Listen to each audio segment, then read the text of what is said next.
Hello，大家好，这节课呢，我要带大家来认识色彩啊，就是拿起我们手边呢，就是大家的彩铅或者是马克笔啊，只要是带颜色的工具，这节课去给大家讲到色彩的冷暖。那有同学说，老师，色彩有冷有暖有温度吗？对，色彩是有温度的啊，所以说今天带着大家来感受一下。那我们的颜色呢？首先给大家讲到一个冷色啊，讲到一个暖色。好，冷色还有一个点，对吧？冷色、暖色。首先，咱们把咱们的画笔啊，就是我直接拿彩铅，因为它的笔杆上就有颜色啊。然后我们先把这些灰的颜色给挑出去啊，就是留到比较鲜艳的颜色就可以了。好。那么首先呢，我们绝对比较冷的颜色，大家能想到什么？冬天你能想象到什么颜色？冬天的时候很冷，对吧？所以呢，你比如说这种蓝色，蓝色就比较冷啊。所有的蓝的这种紫的，还有绿的颜色，它都是比较冷的颜色啊，会给你很冰冷的感觉。好，我们把紫色先挑出来，待会儿紫色还有话说，哈哈。好 ，OK， 你看这种蓝绿的颜色，它都属于比较冷的颜色啊，它会给你一个比较冷的感受。那么暖色是什么呢？首先红色肯定是暖的，火焰，对吧？红色呀，像粉色呀这种都属于暖的颜色啊。另外呢，还有就是橘色，橘色这种玫红啊，都属于大家拿自己的画笔去区分一下啊。然后红的、黄的都属于暖色，就给你的感觉比较暖和，对不对？但是呢，其实我们的色彩又非常的多，所以说呢，就是会有一些颜色你不太能区分开。比如说这支黄色，比如这支蓝色，那你觉得它属于冷还是暖？你就觉得比较困惑啊。那么这种呢，就叫相对冷暖，就是冷色和暖色这个东西，它没有绝对，就看去对比。对吧？好，那比如说我这支紫色啊，这支紫色它跟蓝色相比啊，你是不是觉得它比蓝色要暖和一点点，对吧？因为它会加入一点点红色进去，所以它跟蓝色相比，它就是暖色。但是这支紫色呢，它跟红色相比，它要加一点点的冷色、蓝色进去，才能调和出这个紫色，所以紫色就相对跟红色对比，显得比较的暖和，对吧？所以它就看用在哪里。那这支黄色同样也是啊，黄色有一些比较偏橘色，它就属于暖色了。那你就比如说柠檬黄这种颜色，那它去跟绿色对比跟绿色对比，它就显得比较暖和一点，对吧？它就属于暖色啊。但是呢，它要是跟橘色去对比你就感觉它要更冷一点，对不对因为黄色变成橘色，它要加一些红色进去，所以呢，黄色此刻就属于一个相对的冷色所以这叫比较相对的冷暖色这一点知识呢，大家做一个了解，对于颜色的冷暖有一个概念这个样子的时候了解这个知识有一个好处，就是我们这个画面，当你想要去传递出一种温馨的、温暖的感觉有人情味儿的画面，那你就可以多的用到暖色，对吧？如果你这个画面呢，想要让它更加的清冷，甚至我们去表现季节的时候呢，或者有一种神秘的感觉那你就可以更多的去用到冷色，对吧？就去表达自己的作品的时候，大家会更有选择性。好。OK， 这是我们关于冷暖色彩的小知识。那作为了解我们最重要的是这点，大家不用去背就是我们要去灵活的使用。接下来我要带大家去画到一幅画，这幅画呢就要学到冷暖的知识。那我们这节课呢需要用到的工具是彩铅，还有马克笔然后还有一张纸。这张纸呢不要太薄，稍微厚一点，因为我们有大面积的一个涂色，好吗？好，然后我把这个镜头呢稍微的调一下，让这个纸完整的露出来。好 ，OK， 完整的露出来以后啊，大家可以拿这个纸胶带啊，先去把这个纸去分一下。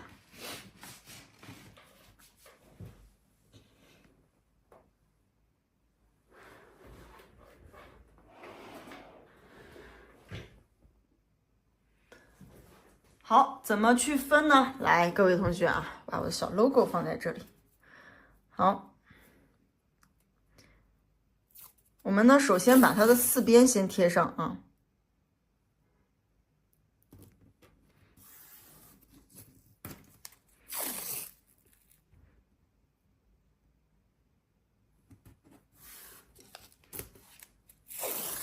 贴整齐。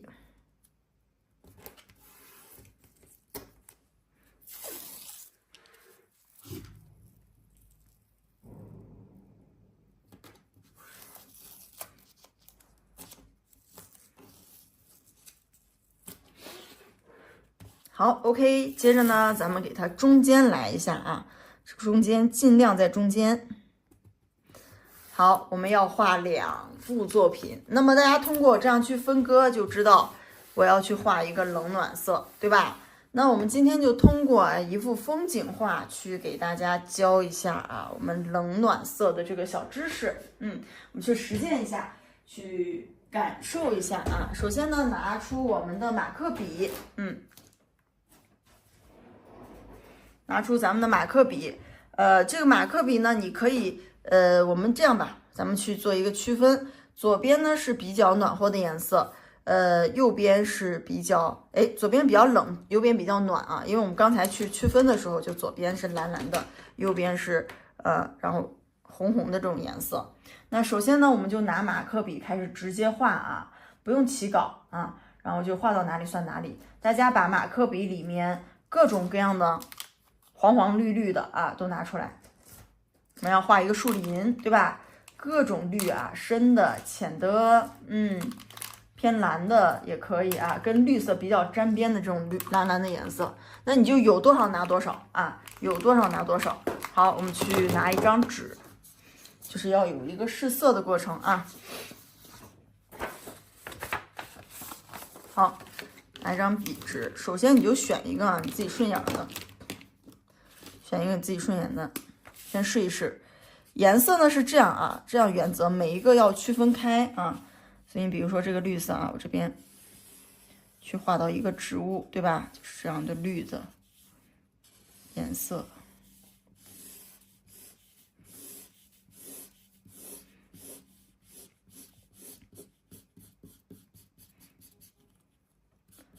好，用概括的，咱们之前就给大家也讲过那个树林的树的不同画法啊，要把它用上。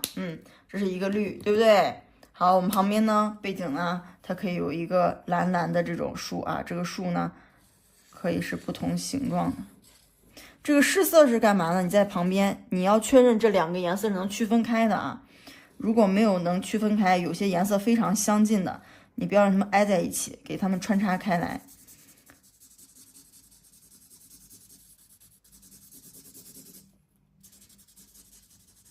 然后把它涂满。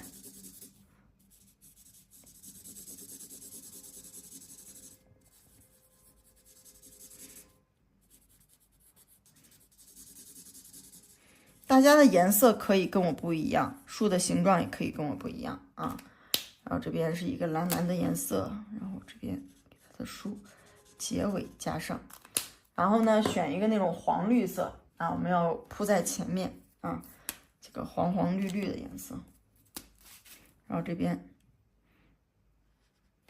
它可以是一个松树的小形状，对吧？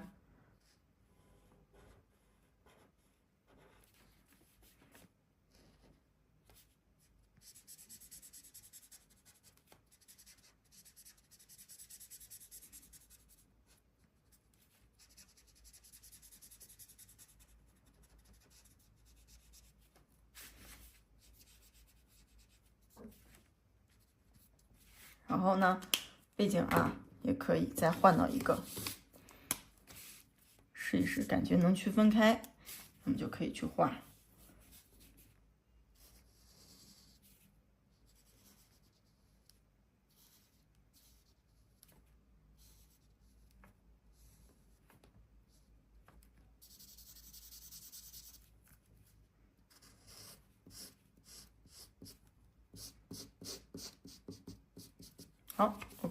是另外一个树，然后这样让它有一个从两边到中间啊去小下去的感觉啊，这样子的话，你的画面构图会更好看，对不对？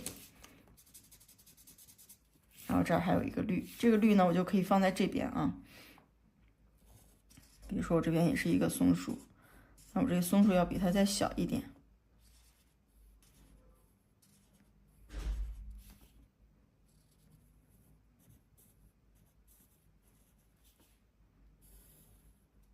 好，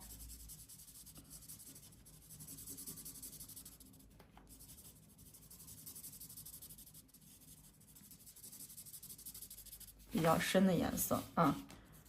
然后呢，背后再来一个，背后来一个，一定要区分开这个颜色，看一下。好，这边呢可能是一个比较高的。你看不同层次的绿，我们都给它用上，对吧？这边小缝隙给它填上啊。好 ，OK 啊，那基本上就差不多了啊。然后这边可以有一个小的那种，很小的，很小的。好，那这是我们树林的部分。底下呢，它底下肯定会有一个这个草地的部分，对吧？那么草地的部分，我们就选一个。颜色啊，我选一个黄绿色，什么颜色都可以，哎，大家喜欢什么颜色都可以啊。然后呢，让它在这边有一个小草地的感觉啊。这个可以是一块儿，对吧？也可以是一片儿啊，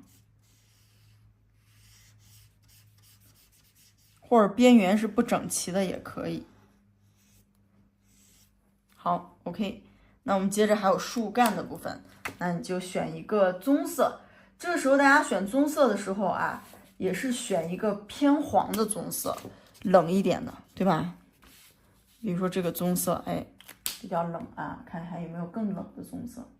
棕色也有相对冷暖，就是你偏黄一点的、土黄一点那种颜色是比较冷的，然后偏这个偏红一点的是比较暖的，对吧？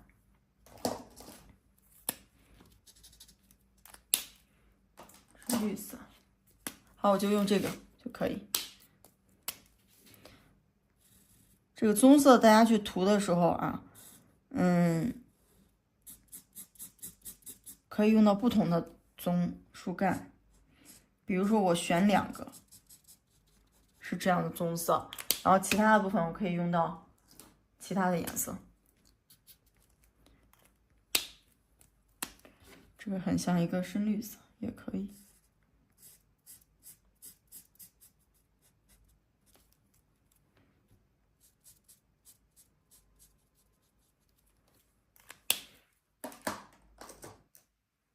挑几个颜色，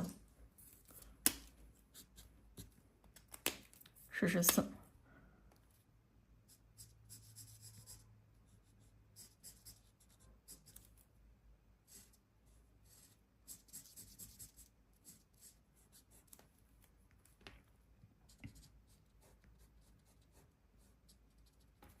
然后我们把这个树干去加上啊，加上以后，哎就可以了。然后紧接着是咱们天空部分啊，这个树已经是蓝色了，那天空的部分呢，我也想要它是蓝色的。那这个蓝呢，我想，也是因为冷色，就让它这个冷到底，对吧？天空当中冷冷的。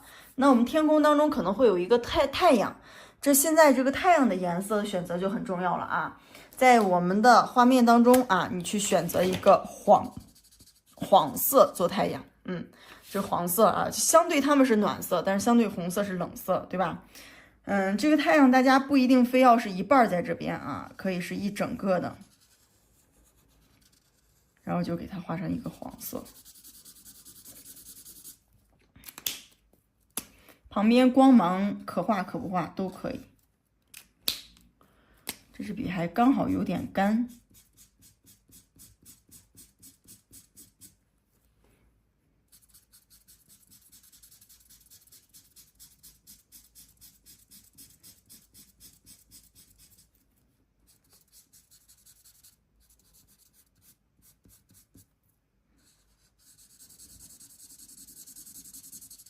好 ，OK， 把这个黄色给它加上。然后是咱们天空的部分，天空的部分是用蓝色，这个蓝色的大家可以选择啊，可以用马克笔涂啊，或者用彩铅涂也可以啊。这里我给大家示范一下彩铅啊。好，这个蓝色就可以啊。然后涂的时候呢，把你这个彩铅横过来，对不对？然后呢，我们的背景啊，可以有一些白云，那你就把这个白云给让出来。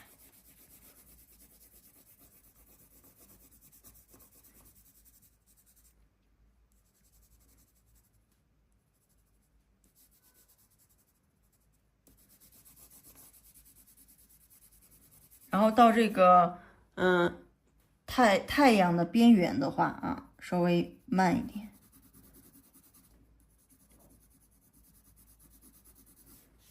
然后这边树背后可能还会有一些云朵啊。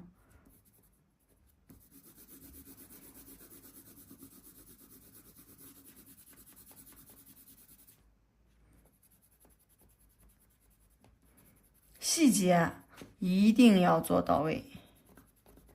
画画的时候就是这样啊，怎么样比别人画的更好？就是我的细节一定要做好。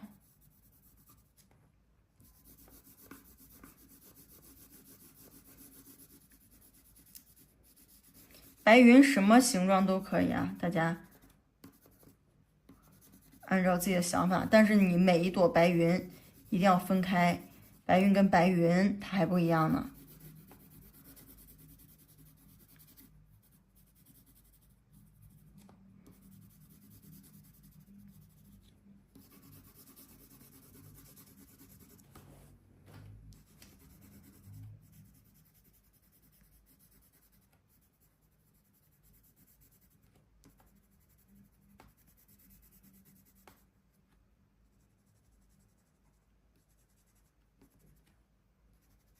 好，这个背景给它带过来，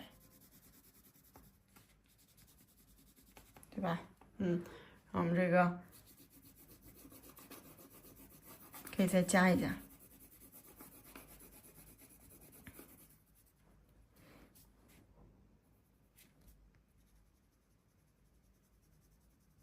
太阳的边缘，小心一点。小心一点，这个如果不小心画上去的部分，可以用橡皮擦啊，因为很淡的彩铅其实是可以能擦到的，其实能把它擦掉。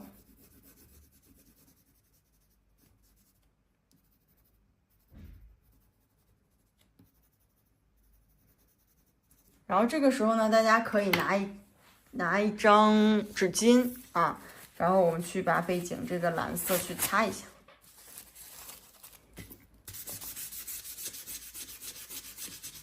揉擦啊，能让我们这个特别是铅笔当中，在画铅笔，彩铅其实属于铅笔的一种啊，然后就能够把这个颜色做得更均匀。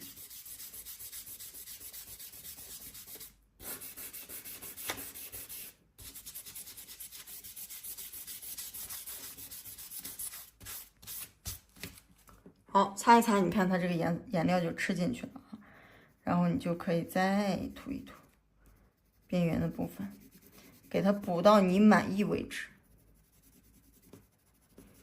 对不对？这个作品画成什么样子，首先你自己要满意啊。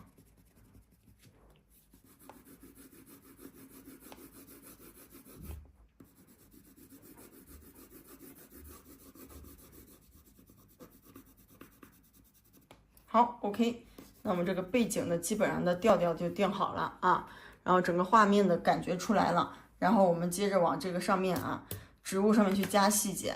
这部分细节呢有几种加法啊，大家可以用马克笔，也可以用彩铅。你比如说马克笔啊，我去加这个东西，那我可能在树上面会有一些这样的斑纹，对吧？让我的树啊有细节，有装饰感。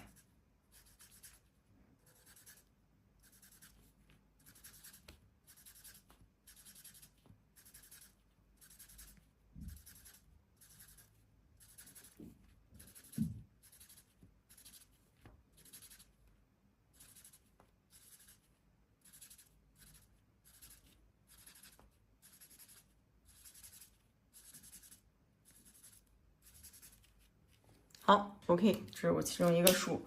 然后这边的树呢，也可以去加。加的时候啊，你比如说，我用一个蓝色的彩铅啊，然后我去给它加到这种蓝绿色啊，最好是蓝绿色。找找我有没有蓝绿色。把你那个画笔里面所有颜色都拿出来用一用啊，就用这个蓝吧。然后比如说，我想要去给它加到这种条纹状的感觉，对吧？啊，可以把它完全连贯下来，是一个长条纹，也可以是短条纹去排线啊。这个线呢，排的越整齐越好看。其实大家练控笔，这也就非常的锻炼大家的控笔。所谓控笔呢，都是在画中练的，对吧？然后就排下来啊，我们这个可以。然后这个松树的部分呢，可以继续排线啊。松树部分，比如这个地方，它可以一层是一条线，这个线条呢可以密一点。尽量的密一点，让它画出美感来，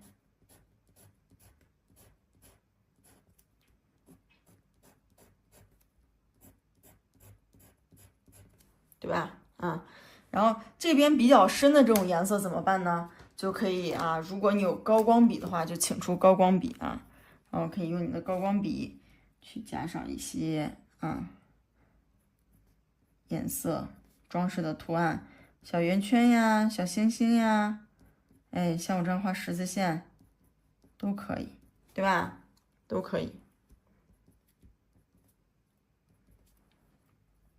啊，我这边呢，我也给它来一个，这边呢也可以啊，再继续去加。比如说，我用这个比较深的颜色，我想要给它加出这种枝干的感觉。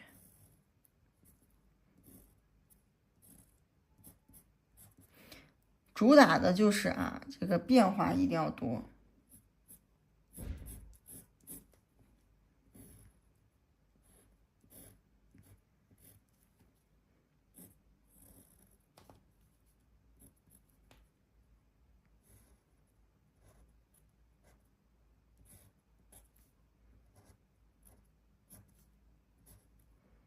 中间的枝条可以粗一点。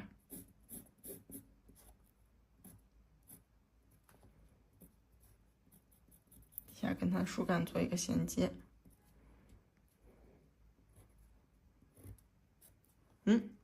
这样就是怎么好看怎么来，对吧？如果你觉得我这个不好看，你就可以找一个你觉得好看的地方。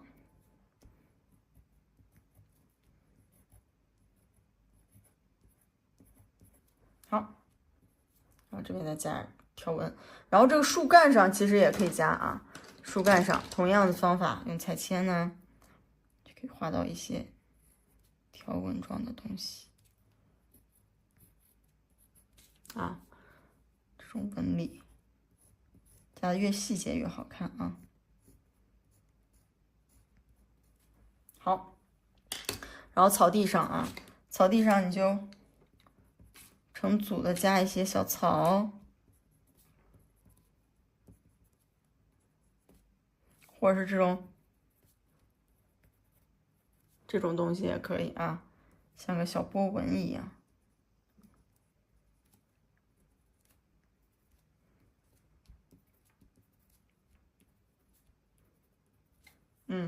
然后大家选一个比较淡绿色的彩铅啊，把这个地方空白的地方让它补下来，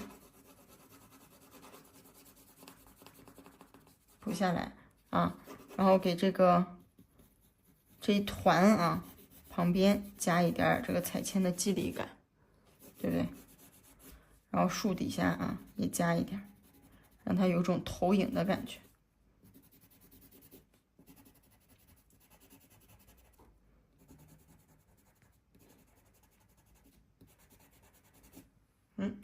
好 ，OK 啊，然后呢，咱们这个感觉基本上是定下来了，然后紧接着背景的地方啊，就是你看这个蓝色的彩铅的部分，现在还不是那么完整对吧？你就可以再去填涂一下，再去铺一铺。甚至咱们如果是水溶彩铅的话啊，这时候你可以尝试拿你的小毛笔啊，把这个背景晕染开，然后它这个天空呢，感觉会更好。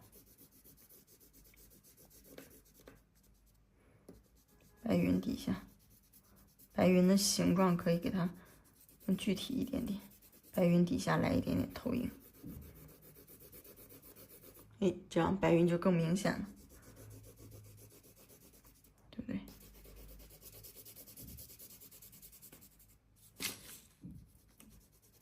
全部都是横笔触，把画笔一定要横过来。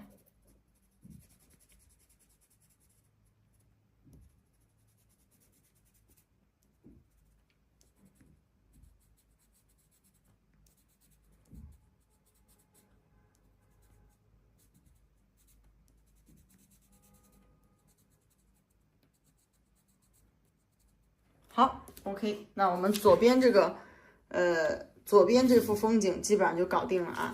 大家可以，喜欢更多的细节控啊，一定要去多多的添加细节，都可以啊。